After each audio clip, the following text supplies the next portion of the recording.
ఇవన్నీ చూసినప్పుడు ఏరి కోరి తెచ్చుకుంటే ఎగిరెగిరి తంతుండని అన్నాం.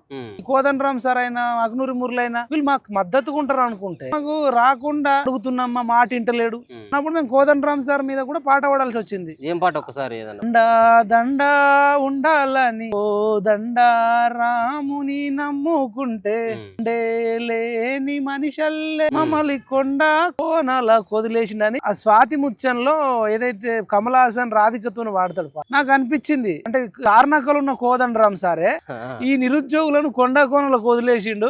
ఆయన ఏదైనా చూసుకొని నాకు అర్థమైపోయి నాకు ఐడియా వచ్చింది, అరే ఇది నిజంగా కోదండరామ్ సార్ ఒక పెద్దన్న లాగా తెలంగాణ జేఏసీ నడిపించిన ఒక చైర్మన్ లాగా చూస్తే నేను వాచ్మెన్ ని, ఆయనకైనా నేను వాచ్మెన్ పోస్ట్ మ్యాన్ అంటే నువ్వు ప్రొఫెసర్ వేరు, పోస్ట్ మ్యాన్ వేరు.